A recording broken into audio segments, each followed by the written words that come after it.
আসসালামু আলাইকুম বন্ধুরা, সবাই কেমন আছেন? আমিও ভালো আছি। এই যে আমি আজকে করল্লা ভাজি করব, করল্লা দিয়ে আলু দিয়ে ভাজি করব।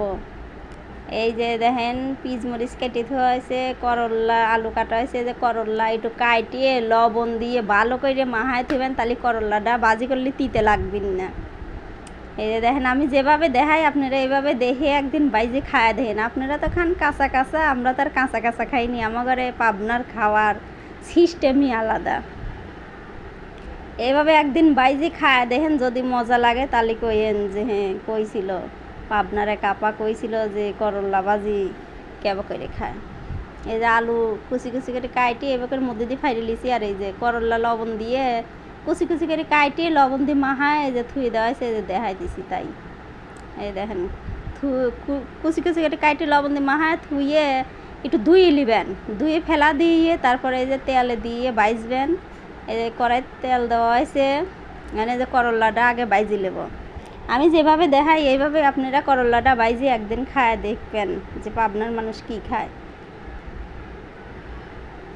এই দেখেন এই যে করল্লা দিয়ে দিলাম তেলে, তেলে দিয়ে করল্লাটা একটু পুরা পুরা করে বাইজে নেবেন।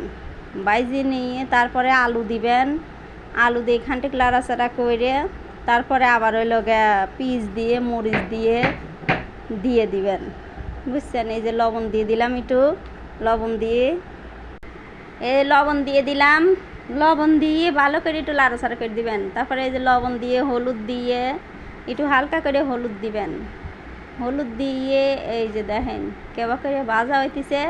আপনারা এই ভাজাটা দেখে একদিন বাইজে খায়া দেখেন, ভালো লাগলে লাইক কমেন্ট শেয়ার দয়া করে আপনারা একটু শেয়ার করে দিয়েন, বুঝছেন। দয়া করে আপনাদের হাতে থুয়ে পায়ে থুয়ে হাতে ধরে আপনারা একটু আমার চ্যানেলটা সাবস্ক্রাইব করে দিবেন। এই যে দেখেন হলুদ দেওয়ার পরে ভালো করে লাড়াচাড়া করার পরে যে কত সুন্দর দেখেন কালার হয়েছে, দেখছেন। আমরা করল্লা ভাজি এরকম করেই খাই, আমাদের করল্লা ভাজি এরকম করে খালি স্বাদ লাগে। এই যে আলু দিয়ে দেওয়া হইলো, আলু দিয়ে আলুটাও আর একটু ভাজা, আলু দিয়ে একটু লাড়াচাড়া করে তারপরে পিচমরিচ দিয়ে দেবো। মানসিকায় করল্লা ভাজিতে আবার মরিচ দেওয়া লাগে, মরিচ ছাড়া করল্লা ভাজি খাওয়া যায়। আলু দিলে যদি জালই না লাগে তাহলে করল্লা ভাজি আর কি স্বাদ হইলো, এই লেগেন আপনারা স্বাদ পান না। আর এই যে আমি যে করল্লা ভাজি করছিলাম, করল্লা ভাজিটু যে সুন্দর স্বাদ হয়েছিল, মনে হলো 2 থাল ভাত খাই। তা তো 2 থাল খাইনি, হাফ থাল ভাত খাইছি। এই দেখেন করল্লা ভাজি, এই যে আলু মালু দিয়ে পেঁয়াজ মিয়াজ দিয়ে সব দিয়ে দেওয়া হয়েছে। এখন দিয়ে এডিটও ভালো করে লাড়াচাড়া করবো। এই দেখেন কত সুন্দর হয়েছে ভাজিটা, দেখছেন। ভালো লাগলে আবারও করছি, ভালো লাগলে লাইক কমেন্ট শেয়ার আর সাবস্ক্রাইব করে দিবেন। আর আপনারা এরকমের করল্লা ভাজি করে একদিন খায়া দেখেন কেবা লাগে। খায়া সেরে তারপরে আমারে কমেন্ট করে আমাকে জানাবেন যে কেবা হয়েছে ভাজিটুক, বুঝছেন বন্ধুরা।